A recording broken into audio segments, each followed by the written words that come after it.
Hello, I'm Terry Eldon, and this session we'll look at some key concepts in the book Simple Habits for Complex Times.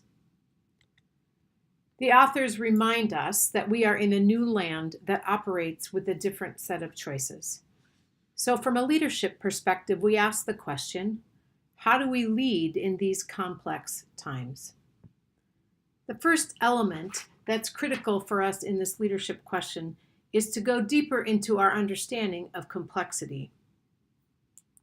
One of the key questions to understanding if you're in complex times or not is this: can we predict what is happening, or can we not? This is a core distinction between repeatable situations where what's happened in the past is likely to happen again, or situations where there are just too many variables to make any prediction on what is happening. We have this in all areas of our life, but I think in leadership, we have often defaulted to predictable approaches to all the situations of which we're called to lead. So here's a question. As you think about the situations that you have and wondering if they're simple or complicated, where probability is a case, or if they're more complex and possibility is the case, here's a question. In what ways is this situation that you're facing dealing with in a predictable space? In other words, what are the elements about it that are predictable? And is it mostly fall into that category? Then probability or a simple or complicated mindset will help you. But in what ways, as you look at a situation, are you in unpredictable spaces, or you need to look at possibility? To help us with this, we have what Snowden has developed around Siphon's 4 domains. And let me unpack this diagram here for you a little bit. If you see, there are the 4 pieces, but if you see right and left, there's the unpredictable world, which is chaotic and complex, and you have the predictable world, which is complicated and simple. So let me just start with the simple, go to the complicated, and then end up with the chaotic. In a simple world, things are probable. We can manage risks by getting systems in place. So best practices are often a way that we respond. There's a pretty key relationship between cause and effect, and it's obvious to the majority of people. Project management falls into this. Business re-engineering often will fall into this. Having standard policies and procedures falls well into this. The agenda for this domain is to set up systems that work as best as possible, and then to monitor the risk and keep things moving, not to let the practices be in the way, but to have them facilitate whatever has to happen. Most of us have been taught things in that simple domain. But now let's go to complicated. Complicated domain here can be researched, or we can discern through elements of looking at a situation what actually needs to happen by tracking things over time, and we create then what's probable. This is often where we would go if things we couldn't figure them out on our own. We would go to an expert, somebody that's researched in the field, that was knowledgeable in that field, or was able to do some deeper research into it. And so they would be able to look at the relationship between the cause and effect by analyzing it, or looking deeper with their set of information. So you sense something, what's going on, you analyze it, and then you respond. The challenge here is to see what are weak signals, or what are things that aren't any longer a pattern. And this is where we get tipped into the next situation. So the next situation is complex. This is where we start moving into a world that's less predictable. The situations are too many. There's maybe too many variables for us to really land on what is the best way to act or to understand the world. This is now where we move into possibilities. And it is so much harder to to look at the cause and effect relationship and predict what's going to happen. So here's where people do a lot of jazz, or they try some different things as a way to respond, and then others watch and maybe try that as well. The last category there is novel practice. This is chaos. This is where it's nearly impossible for anyone to see the relationship between the cause and effect. So in that world where there's chaos here, people just act, they respond, and the work is to stabilize, to downgrade the risk or make it into a place where they can just manage. In this, it's really important for us to understand what domain we're in. Oftentimes we go from simple, which there still are those kinds of situations, into complicated and treat everything in one of those two categories. When the reality is the world around us is becoming more and more disrupted. And so it's harder to predict what is going on. And you see that in every arena of the world.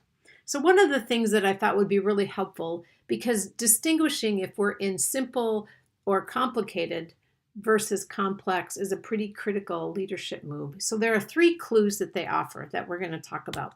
First, if the answer is it depends when you're saying a situation, then you're probably in unpredictable territory. You're probably leaning into complex times. Second, if there's disagreement around the project, the goal, or even how it is achieved, then you're also probably in complex territory. And finally, if the knowledge and capacity needed to address the issue is located in one organization, you're probably in complicated. But if it is spread across different places or sectors, then you're probably in complex. So those are 3 clues that help us think about if we're in complicated or complex times. And if we're in complex situations, we need new patterns for thinking and acting. How do we talk differently? How do we gather information differently? And how do we plan and build strategies different? So these 3 habits that they offer are what help us think differently and talk and act differently in these times. So these 3 habits are: ask different questions, take different perspectives, and see systems. Now, cultivating these practices over time can help leaders and organizations live in to this new complex time. So we're going to unpack each of these 3 habits a little further. First one, ask different questions. Questions more than answers are useful in complex times. Now remember, in this domain, probing, going deeper was one of the first moves. And so asking really good questions or different kinds of questions to get at what's deeper going on is really critical. Questions, whatever questions we have, reveal our mindsets. And mindsets that we are operating with are really connected and determine our behavior. So asking questions is helps us understand the mindset, but it also, as we change the questions, it changes our mindsets and it changes our behaviors. So let's first ask yourself, what's your mindset? Is it one of possibility, one that might thrive in an unpredicted world, or is it one of probability? That's a harder one maybe to answer, especially given different situations. So this little chart is a tool to help you think about the questions that you offer and the mindset that provides for you. We won't go into it in detail, but the top part of the grid is opening to explore. So a mindset that sees threat as an opportunity to go deeper, sees abundance of possible risks and is okay with that, or a better future.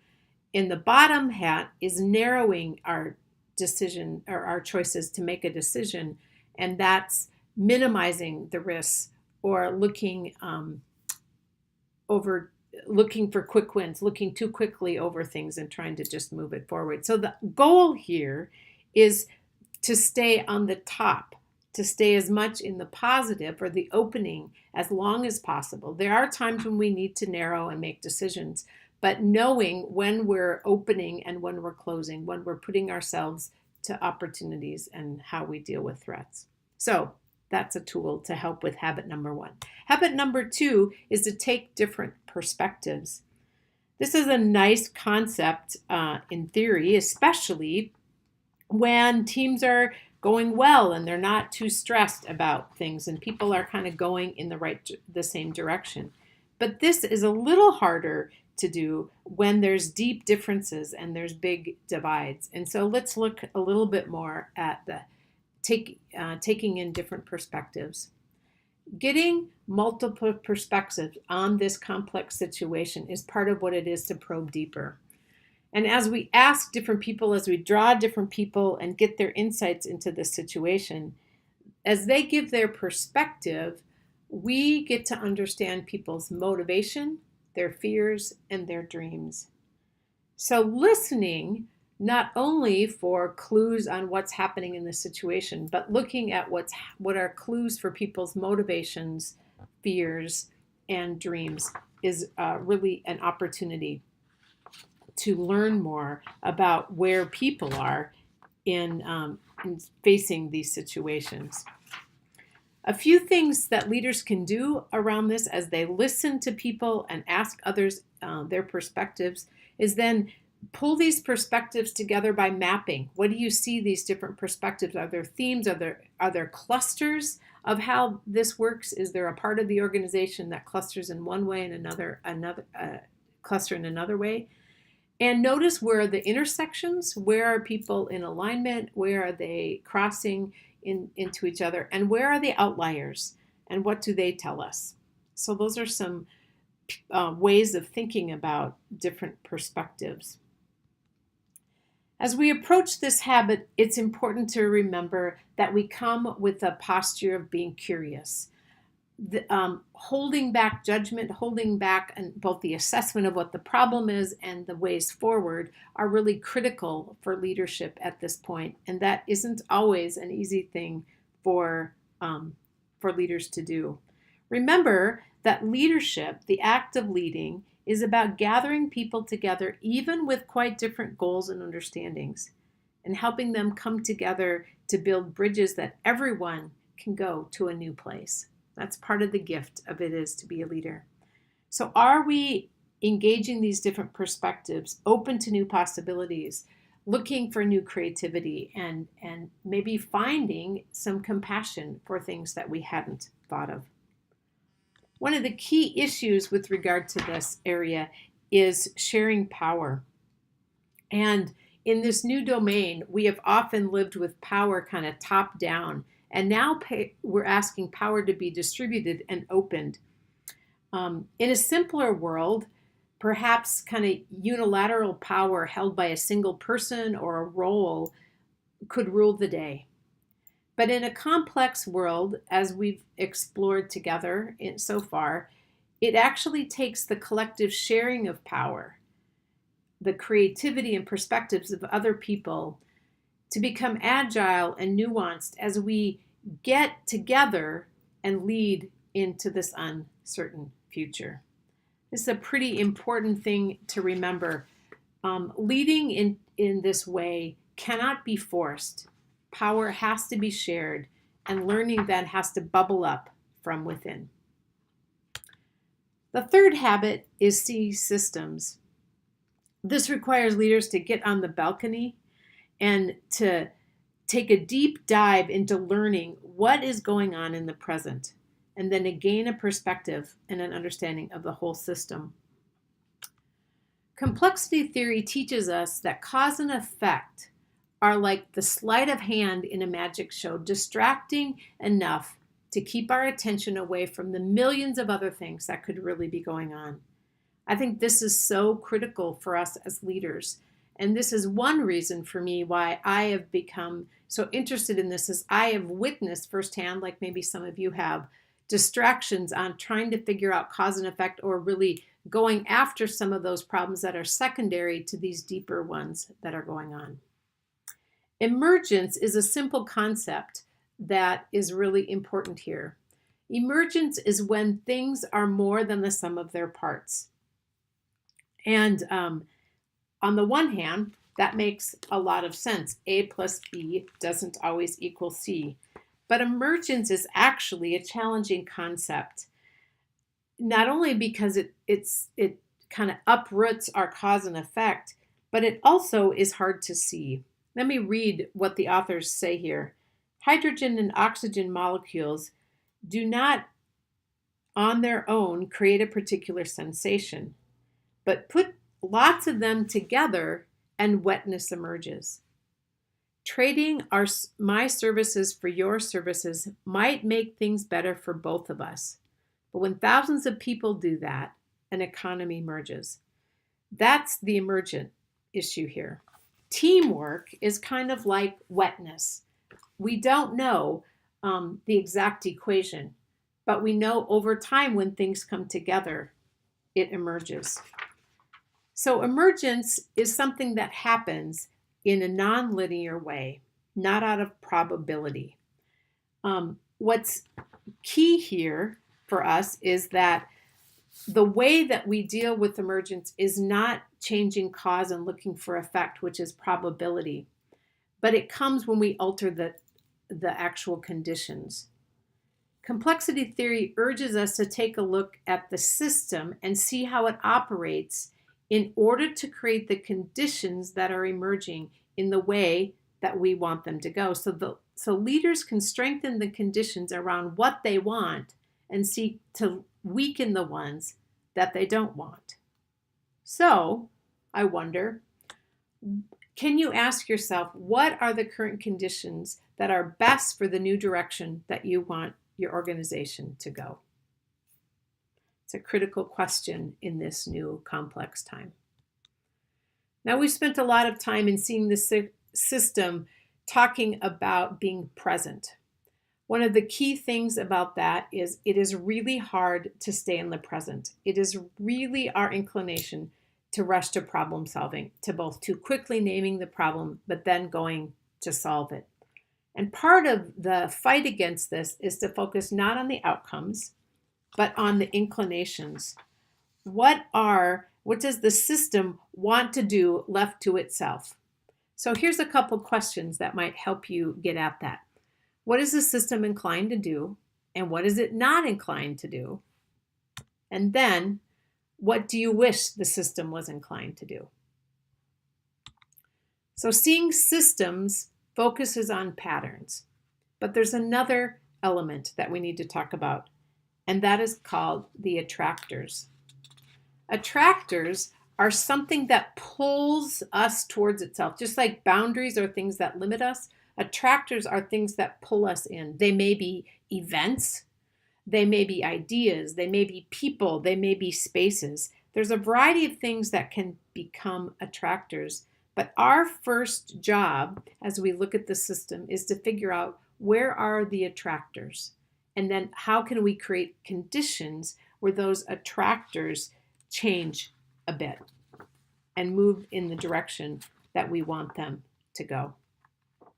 So once we have seen the system and we want to intervene, we want to do some experimenting and some learnings about possibilities of moving forward. So to do that, here's some ideas. We need a direction and guardrails. So as we look to the future, now we can't give a map, we can't give a detailed picture maybe, but what is the direction that the organization wants to go based on this listening and assessment of the system?